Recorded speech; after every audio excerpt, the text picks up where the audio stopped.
How do you feel about massive mommy milkers? Why do I ask? No reason. On a completely unrelated note, let's talk about Barbarian.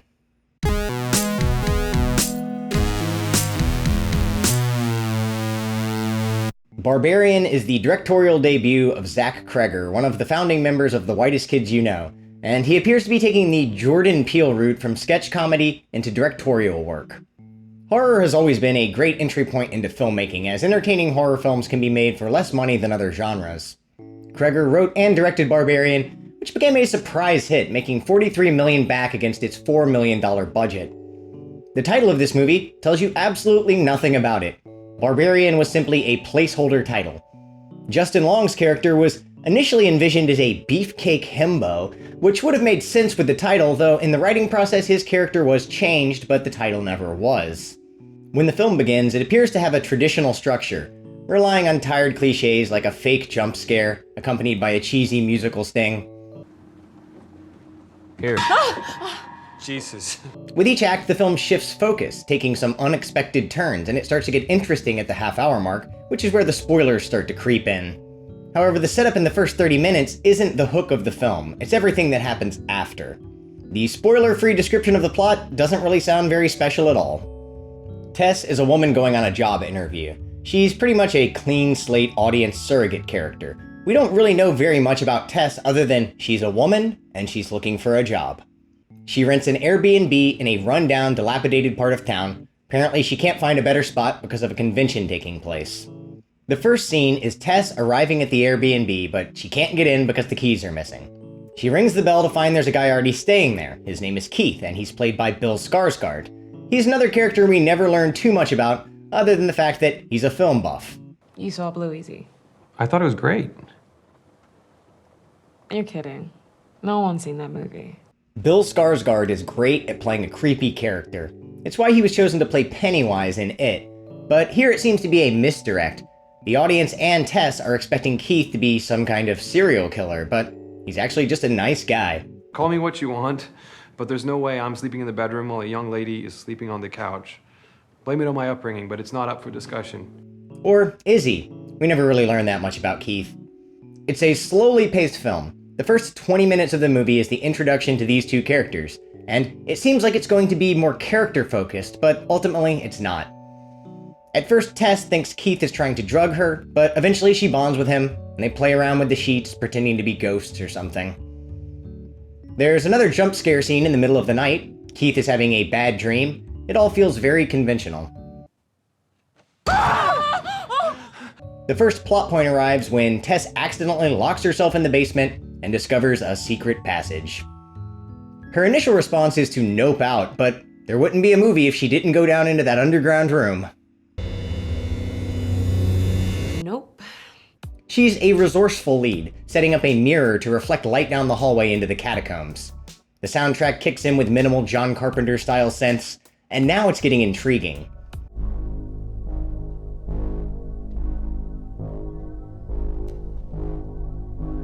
Tess discovers a room with a soiled mattress, a bucket, and a camera. It looks like a room where someone has been making snuff films, yet somehow she can't communicate this to Keith. She tells him there's a room with a camera and a bed, and he's like, "Calm down, you're hysterical, woman. There's nothing odd about beds or cameras." So there's a bed and a bucket and a camera? It's a little frustrating that she couldn't just explain it better. Maybe she should have mentioned the bloody handprint on the wall.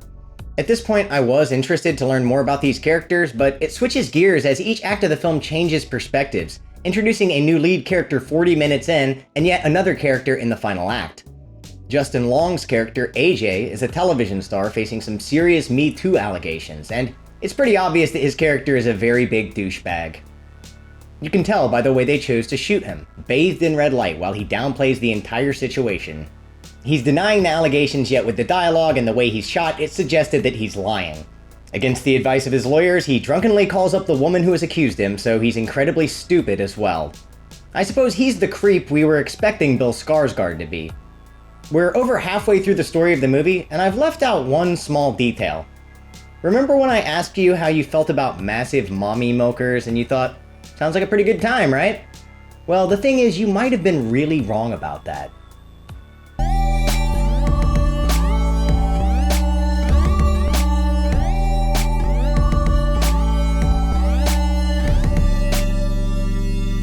Because Tess is so bad at explaining how creepy the secret room is, Keith ends up disappearing down there, and there's a scene where Tess is yelling, "Keith!" over and over again, and it goes on forever. It's one of my pet peeves in horror films when characters keep yelling each other's names. It just wears on my nerves. I suppose that is the point here.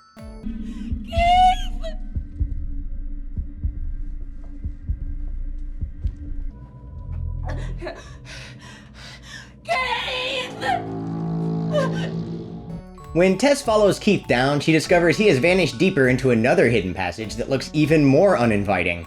We see some cages, and then Keith gets his skull crushed and his face turned into mush by a giant, naked creature with some big ol' floppy titties. It's a shocking, visceral scene, a really violent and intense 15 seconds after all of that build-up. The scene is followed by a hard cut to the introduction of Justin Long's AJ character, who is revealed to be the owner of the home. AJ is an antagonist in the film, though his lengthy introduction in the second act actually gives him more setup than either Tess or Keith. AJ is going to have to sell some of his properties, and that's where the two stories meet as he's evaluating the home. He discovers the secret snuff film room, and in a darkly comedic scene, he's so excited about the extra square footage he completely overlooks it as a murder room. AJ ventures down into the dungeon and gets taken prisoner, and the film shifts perspectives one final time to tell the backstory of the creature. We're taken into the past when the neighborhood was idyllic. Everything is so brightly colored it looks like a cartoon. We follow a serial killer character around town as he buys up supplies and stalks a woman. Is this guy supposed to be the Barbarian of the film's title, or is it supposed to be AJ? The themes of the movie are hinted at before the plot is even revealed. Tess is uncomfortable with the quality of the sheets at the Airbnb, so the pair decide to wash them. There are two shots focused on the washing machine and the dryer. The first time there's a match at it with a cup of tea that Keith has brewed for Tess. The tea sits untouched because Tess assumes that Keith is trying to drug her. Why linger on shots of the washing machine and the dryer? My interpretation is that this is subtle foreshadowing of imprisonment, which will take place later in the film. The dryer and the home are both womb-like. The first shot of the film is an exterior shot of the house. The house itself is a character in the film. Our protagonist will eventually be abducted by a monstrous creature referred to as the Mother. The mother does not want her abducted children to leave the nest. When Tess goes on her job interview, she is shot between bars, imprisoning her, again predicting her fate. The path leading down to the mother is like an opening into the body. There are several close-up shots of a snake charm hanging in the window of Tess's vehicle. The snake represents rebirth through the shedding of its skin and is a symbol of fertility. Tess will be reborn from the womb of the home and the mother, but others will not. This is signified by the snake. There are shots with an exaggerated perspective. AJ loses his tape measure in the dungeon, his fear is evoked through the distorted perspective. Or just look at this shot of Joe Chill walking through the grocery store. It's an unnatural angle that suggests discomfort. The most unique element of Barbarian is its narrative structure. Each time someone enters the room below the house, we change focus to another character to delay the mystery. The audience gets a larger glimpse into the dungeon each time until we get to that one scene where Justin Long is being forced to suck on some nasty nib. There are deeply embedded themes about motherhood, rebirth, and sexual violence, but most people are going to see this and just remember that it has a giant, hideous, naked woman diving superhero style off of a water tower. The spectacle of the ending makes the whole thing a lot goofier than I was expecting.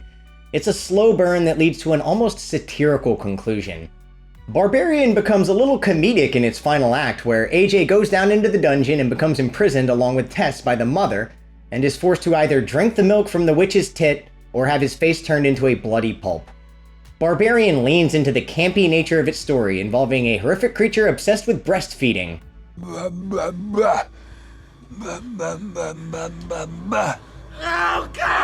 Can I show breastfeeding on YouTube? Probably not. Tess drinks monster milk from the bottle, but AJ refuses, so he has to go and suckle it right from the teat. He's taken inside into a training room for breastfeeding, which allows Tess to escape. This whole movie is all leading up to a scene where Justin Long is forced to feed on the milk of a grotesque creation as retribution for his own sexual violence. Tess makes her way to the cops, but the cops don't take her seriously at all because she's a woman. This scene doesn't feel very realistic. It's like the scene with Keith earlier where he's not listening to her because the plot has to happen. The cop doesn't even go inside the house to confirm anything because then the movie would just end, so he has to not believe anything she's saying for no reason. Ironically, Tess risks her life to go back in and save AJ, not knowing that AJ is a morally conflicted character. They escape together with the help of a homeless guy who is also an exposition machine, explaining how the man from the flashback would abduct women and make babies with them, and then make babies with the babies, and eventually the creature was the result.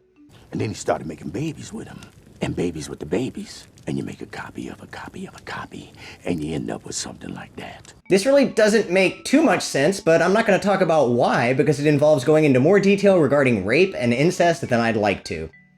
I also don't understand why this gives the creature superpowers. She has super strength, and easily survives being rammed into with a vehicle. Of course, right as the homeless guy says, "I've lived here for 15 years and she's never come before," the creature appears and slaughters him. This random homeless guy showing up to explain the lore and then get killed off is not the best writing. During the finale, there is that moment that's unquestionably laugh-out-loud funny.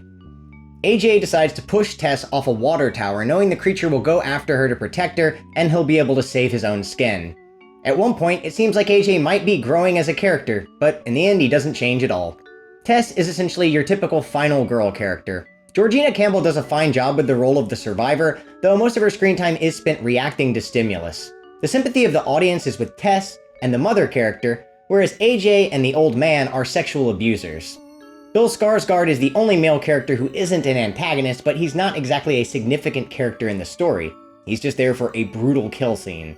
This makes Barbarian another film where men are a nefarious presence and women are victims. It's certainly not unique in its Me Too messaging, but at least it's understated and doesn't interfere with the telling of its story. Barbarian builds suspense gradually with a shocking, memorable twist, yet none of the characters are fully realized. The themes about sexual violence are present, but not overbearing. The creature design is great, and the descent down into the dungeon is genuinely eerie. This is a really good horror debut. The material within the story is grim, but the presentation is slick. I'm feeling somewhere between 7 and 8 for Barbarian, and I'm actually going to go with a 7, because I gave Men an 8, and I like Men more than Barbarian. It actually reminds me of The People Under the Stairs, a campy horror movie about a house with a dark secret, except that movie had leather bondage gear in it. The film ends on a somewhat comedic note, with Tess dragging herself around while the Ronette's Be My Baby ironically plays us into the credits. At first, she was just going for a job interview, but she learned a lot more about herself. She's probably way more qualified for that job now, as long as that job involves mercy killing. Anyway, I think I hear a set of triple M's calling my name. It's time for me to crawl back into my cage.